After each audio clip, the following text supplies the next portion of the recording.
공매도란 무엇인가? 공매도. 참고로 공매도는 개인도 할 수 있다. 할 수 있다. 이 얘기입니다. 자, 그러면 공매도라는 것은 무엇이냐면, 자, 화면을 통해서, 이거를 통해서 알려드릴 것이 아니라 하나 더 필게요. 자, 공매도라는 것은 일반적으로, 이 공매도란 주가가 하락을 해야 됩니다. 주가가 하락을 해야만 뭐가 나는 구조예요? 수익이 나는 구조다. 이렇게 간단하게 이해하시면 되겠고요. 그러면 공매도는 어떻게 가져오고 어떻게 하는 겁니까? 공매도라는 것은 뭐예요? 공. 없다 이 얘기예요. 즉 없는 주식을 증권사로부터 뭐 하는 거예요? 내 유보금이라든지 증거금을 토대로 빌려오는 겁니다. 빌려와서 매도를 먼저 하는 거예요. 매도 먼저 하고 주가가 떨어지고 나면 그 떨어진 차익만큼 뭐가 나는 거죠? 수익이 나는 거니까 그때는 반대로 내가 수익 실현할 때는 매수 상환한다 이 뜻이에요. 즉 매수라는 건 뭐죠? 내가 산다는 뜻이고요. 상환이라는 건 갚아 넣겠다는 얘기예요. 즉 무슨 말이냐면 내가 2만원짜리 주식을 매도 때려갖고 15,000원까지 내려왔다라면 이 차익이 5,000원이 생겼으니까 이 5,000원이 차익 생긴 것만큼 뭐 한 거예요? 내가 수익이 난 거다 이 뜻인 거예요. 이해하셨죠? 예, 공매도 어렵지 않습니다. 그리고 개인도 뭐 할 수 있다? 할 수 있다. 예, 그리고 여기서 깨알같은 자랑을 조금만 하고 가자면 공매도는요. 대한민국에서 많은 전문가들이 공매도를 너무 잘 알고 있어요. 그런데 이것을 거의 유일무이하게 개인에게 가르치고 있는 것이 저 버럭쌤이 유일합니다. 그리고 제가 지금까지 2017년도 04월 달부터 지금까지 2019년 11월 10일까지 제 공매도 승률은 90% 이상을 자랑하고 있다. 즉 무슨 말이야? 100종목 매매하면 90종목 이상을 수익 낸다 이 뜻이에요. 무슨 말인지 아시겠죠? 예, 제가 그것을 뭐하고 있다? 예, 가르치고 있다. 그러면 공매도는 언제? 횡보장, 박스장 이걸 뜻하죠? 그 다음에 하락장 이때만 써먹을 수 있을까요? 아니 그렇지 않아요. 상승장에서도 써먹을 수 있다. 따라서 횡보장, 박스장, 하락장, 상승장 그 어디에서도 써먹을 수 있는 게 뭐다? 바로 공매도다. 공매도. 이걸 알아두시면 큰 힘이 될 수 있겠죠. 따라서 공매도는 이렇게 간단하게 이해하시면 되겠다. 그런데 여기서 이제 비밀이 하나 있어요. 공매도는 보통 공매도를 때려놓고서 공매도 주문을 넣어놓고서 2달 이상을 보유할 수 없다. 2달 이상 보유할 수 없다. 이게 이제 개인들이 갖고 있는 가장 큰 불만인데 기관이라든지 혹은 외국인이라든지는 얘네들은 기간 즉 무기한입니다. 무기한 연장할 수 있다. 즉 1년 하려면 1년 2년 3년 자기들이 뭐 할 수 있다. 연장할 수 있을 만큼 연장할 수 있다. 이 얘기예요. 그러니까 여러분 대형주가 그렇게 쉽게 뭐 하는 거다? 못 날아가는 거예요. 특별한 어마어마한 호재와 어마어마한 사이클, 어마어마한 실적을 동반하지 못하면 어떻게 되는 거예요? 공매도 세력 때문에 못 가는 거예요. 단 공매도라는 것은 나쁜 것이 아닙니다. 코스닥에서 1000배, 막 10배씩 막 올라가는 거 있죠. 이것을 뭐 할 수 있다? 막아줄 수 있다. 즉 무슨 말이냐면 삼성전자가 280만원 갔다가 480, 580 못 가는 이유는 뭐냐면 그 주식이 가지고 있는 본연의 가치라는 게 있어요. 즉 이 본연의 가치라는 게 있습니다. 본연의 가치라는 게 있기 때문에 계속 돈 주고 매수만 한다고 해서 올라갈 수 없다 이 얘기입니다. 그래서 어느 정도 일정 부분이 되게 되면 공매도 세력에 의해서 슈팅이 나왔다가 내려와서 다시 한번 또 내려오게 되면 공매도가 많은 채로 주가가 내려온다면 뭘 할 수 있다? 스프링 작용을 할 수 있다. 즉 쇼커버링 들어오면서 쇼커버링과 진매수가 함께 들어오면서 V자 반등을 하죠. 그러나 이제 코스닥 잡주에는 없습니다. 그렇기 때문에 매집이 가능한 거고 그렇기 때문에 주가가 500% 1000%씩 가능하다. 근데 코스피에서는 그것이 뭐다? 가능하지 않다. 이렇게 보시면 되겠습니다. 그리고 이 공매도는 아까 2달까지 보유할 수밖에 없다고 했죠. 자, 주가가 이렇게 올라가는데 내가 공매도를 때린 위치가 여기에요. 근데 여기까지 왔을 때는 뭐죠? 여기까지 왔을 때는 수익이야. 수익. 근데 여기쯤 오면 뭘까요? 여기쯤 오게 되면은 손실로 바뀌게 되죠. 손실. 근데 이 차트가 이러고 나서 이렇게 쭉 떨어졌어요. 쭉 떨어졌습니다. 요 구간이 얘가 보유할 수 있는 게 몇 달? 2달이라고 했어요. 근데 여기서부터 여기까지 걸린 시간이 6개월이라고 칠게요. 6개월. 자, 나는 이 차트가 무조건 떨어진다고 보는데 지금 손실 나고 있는 요 구간이 약 3개월째 되는 시간이에요. 그리고 2달이 여기에요. 여기가 2달이에요. 그러면 증권사에서부터 강제 상환을 시킵니다. 강제 상환. 즉 더 이상 끌고 갈 수 없다. 그러면 어쨌든 끌고 가면 주가가 내려올 것을 알고 있으니까 그러면 상환한 다음에 다시 공매도를 때리면 되지 않냐? 아니요. 그때는 공매도 물량이 없다 이 얘기예요. 물량이 소진되어 있다. 즉 공매도 물량은 언제 없어지고 언제 생성되고는 절대 알 수 없다. 절대 알 수 없다. 왜? 증권사도 어쨌든 증권사에서 해당 거래소에서 빌려와서 그 물량을 보유하고 있는데 그 물량을 누가 언제 가져갈 줄 안다는 건 절대 알 수 없다. 즉 발빠른 사람이 가져갈 수 있고 그리고 그 공매도 물량은 매도세가 강해지게 되면 공매도 금지 종목으로 지정이 되기도 합니다. 따라서 이것을 이겨낼 수 있는 방법은 현재로선 여러분들이 없다. 그러나 저에게 공매도를 배우시는 분들은 무기한으로 끌고 갈 수 있습니다. 무기한으로. 즉 1년, 2년, 3년 끌고 갈 수 있다. 그 방법에 대해서 제가 알려드리죠. 아마 그건 저밖에 모를 겁니다. 자, 어쨌든 여기까지 깨알 같은 차랑 끝내고, 자, 쌍바닥은 무엇이며 쌍복은 무엇이며 삼천장은 무엇인가 이렇게 나와 있는데요.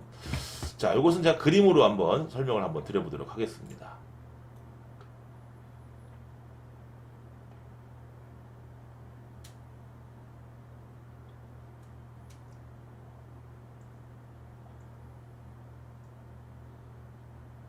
자, 요건 차트예요.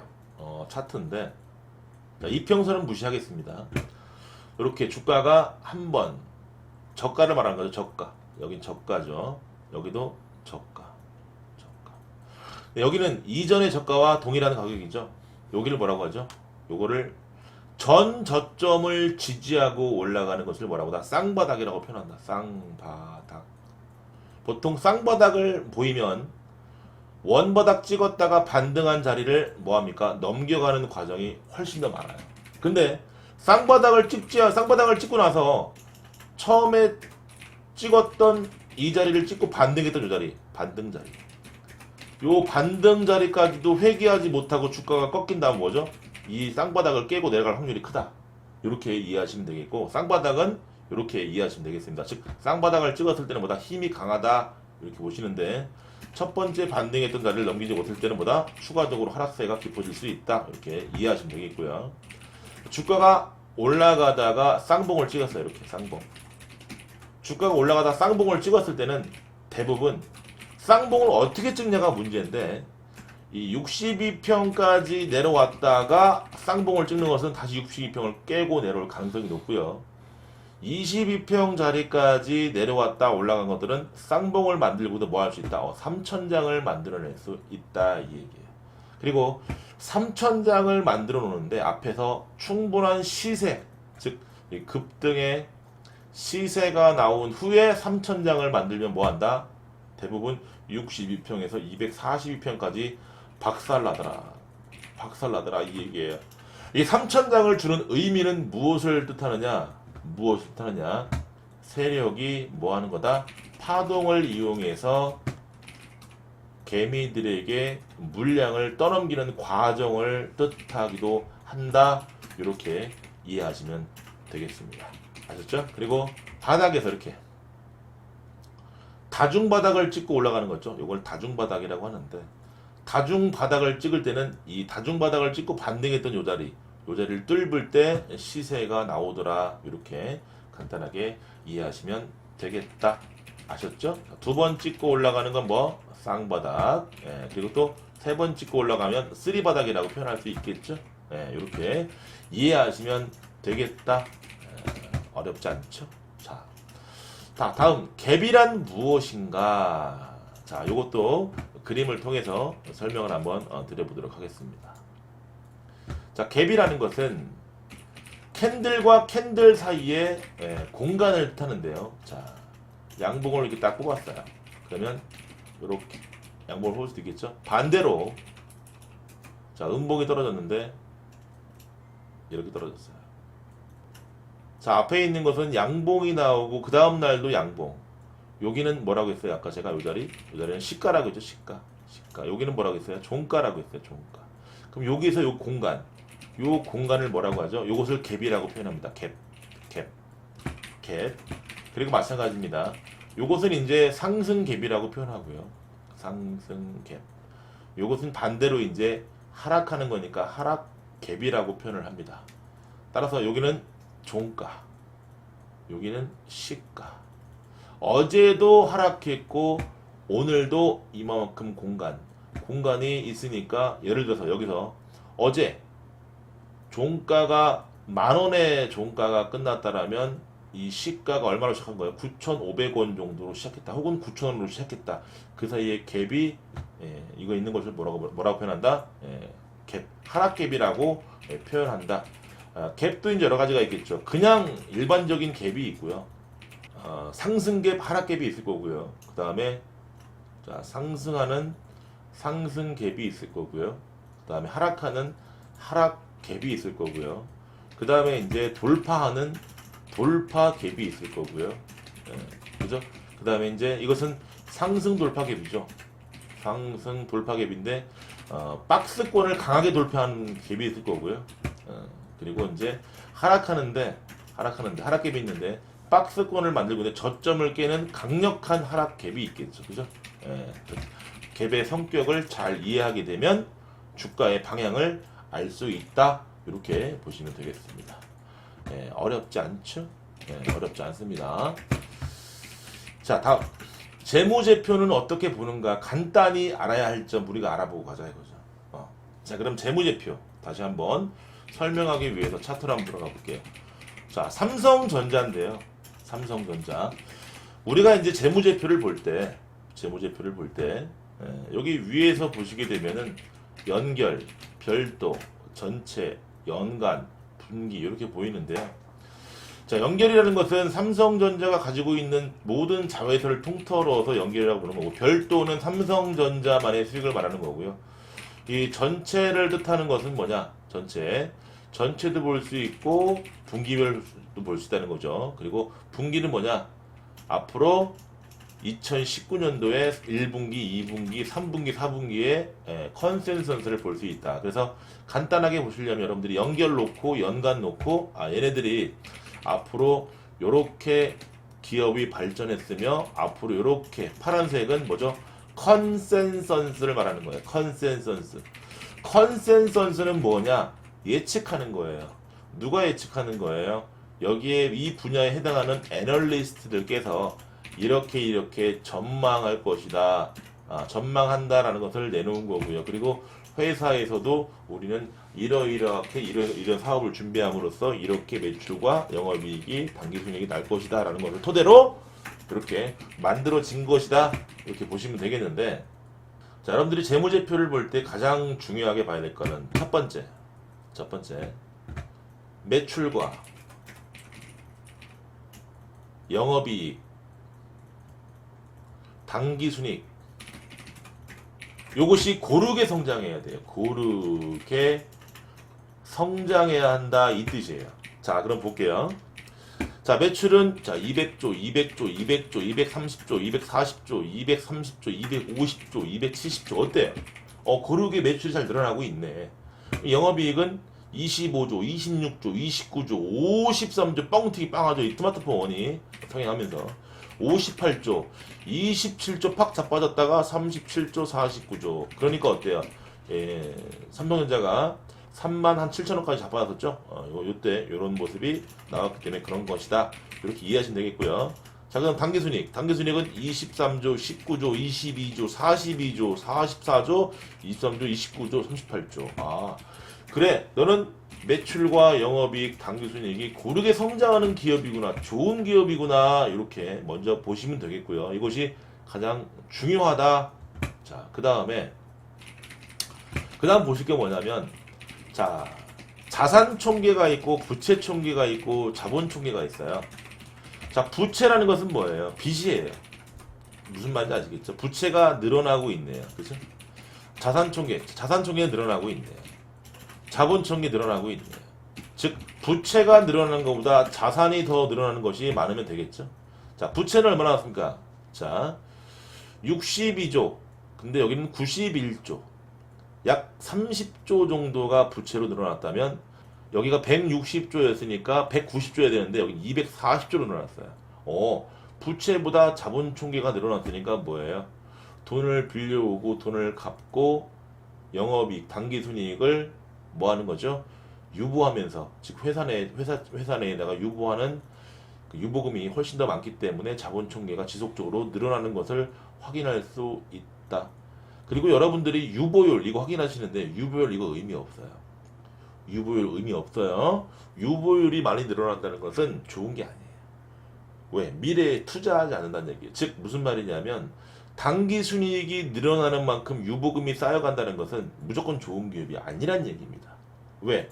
당기순이익이 나왔다면 최소한 20-30%, 30-40%는 재투자로 R&D가 이루어져야 되고 유보가 쌓여야 되는데 온리 90% 100% 유보금으로만 쌓인다면 그 기업은 유보금만 좋은 기업이지 좋은 기업이 아니란 얘기예요. 아셨죠? 자, 부채 비율을 보셔야겠죠. 부채 비율은 여기는 37%, 35%, 40%, 46%. 굉장히 견고한 기업이다. 즉 부채 비율은 150% 미만이면은 굉장히 견조한 기업이다라고 판단하시면 되겠다. 자, 유보율을 보실 때 한 가지 보시지 말라고 하지만 유보율을 보실 때 착각하실까봐 제가 이제 말씀을 드리는데 유보율을 볼 때 자, 여기 보시게 되면 18,000, 2만, 이렇게 쭉 나와 있잖아요. 이런 것들은 어떻게 보시는 것이 좋냐면, 자본금이 늘어났어요, 안 늘어났어요? 자본금이 안 늘어났죠? 자본금 대비해서 유보율이 확정되는 거니까, 자본금이 줄어들 수도 있고, 늘어날 수도 있다, 이 얘기예요. 자본금 대비해서 유보율을 체크하는 센스를 발휘할 줄 알아야겠다. 이렇게 보시면 되겠습니다. 자, 다음. 이 주가가 갈 것이냐 안 갈 것이냐 가장 중요한 거 이 ROE 하나만 보시면 끝나는 거예요. ROE는 무엇을 뜻하냐면 자, 내가 갖고 있는 자본이 이만큼이야. 이만큼. 근데 내가 이만큼을 벌어들였어. 당기순이익을. 그래. 그러니까 네가 이 정도의 뭐가 나오는구나. ROE가 나오나. 즉 무슨 말이냐면 자기 자본 대비해서 뭐 했다? 수익률을 뜻하는 거예요. 자기 자본 대비 수익률. 이거 네이버에 검색하면 나옵니다. 그래서 자기 자본 대비 10% 이상에 있는 종목을 뭐라고 뜻한다? 실적주라고 표현한다. 이렇게 표현합니다.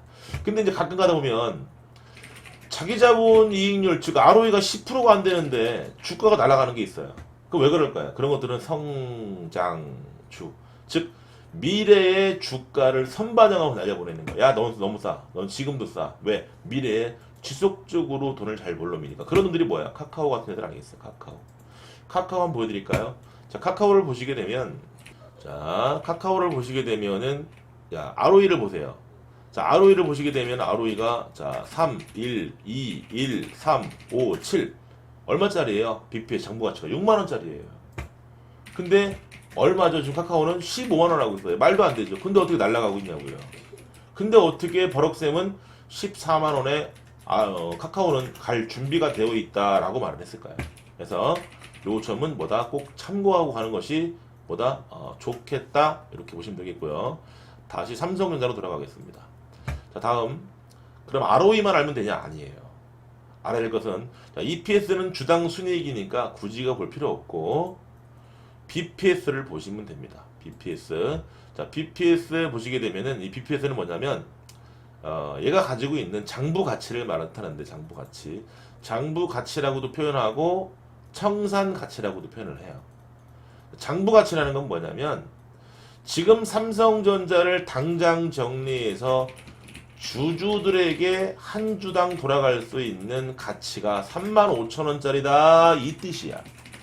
네? 그럼 삼성전자가 이 무형의 자산도 가지고 있을 거고 유형의 자산도 가지고 있을 거고 재고 자산도 가지고 있을 거고 부동산 금융 엄청 많겠죠, 그죠? 이런 거를 모두 통틀어서 이 가치를 말하고 있다 이렇게 보시면 되겠습니다.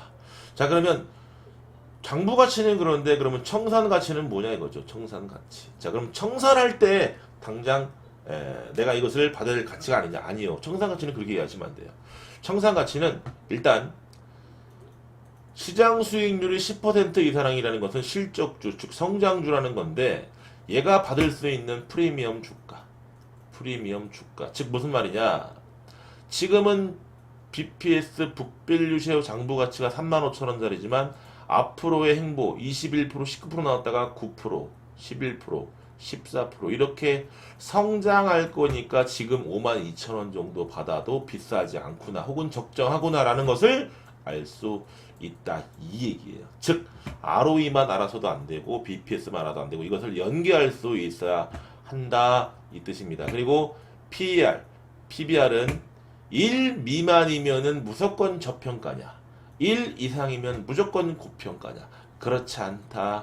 그러면 PER을 보시는 것은 일단은 10배의 기준으로 보시고 동종 업종을 함께 보시면 될 거고요.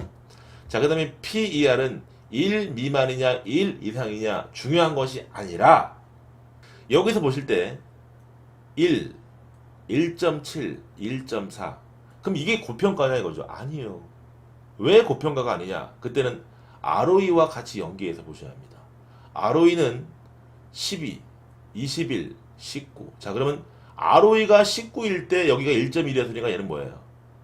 여기도 1.9가 돼야 되는 겁니다. 즉, 1 이상이라고 해서 고평가가 아니란 얘기예요. 저평가란 얘기예요. 그럼 여기는 21이었으니까 여기는 1.7. 여기는 뭐가 돼요? 2.0이 나와야 되겠죠. 즉, 1.7이라도 고평가가 아니라고 저평가였다.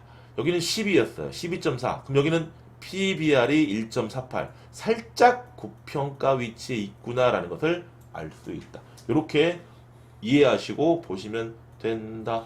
즉 PBR은 1이 기준이긴 하나 1 기준으로 해서 1보다 높다고 해서 무조건 고평가가 아니고 1보다 낮다고 해서 무조건 저평가가 아니다. 요걸 꼭 알아두시기 바랍니다. 아시겠죠? 그리고 이제 발행 주식수 발행을 어떻게 하고 있는지 보셔야 되겠고 배당 수익률 배당을 어떻게 하고 있는지 봐야겠죠? 그래요. 제 영상이 도움이셨다면 구독, 좋아요 누르시고 다른 종목의 시나리오를 매번 실시간으로 받아보시려면 알람 설정을 꼭 하셔야 된다는 거 잊지 마시기 바랍니다. 감사합니다.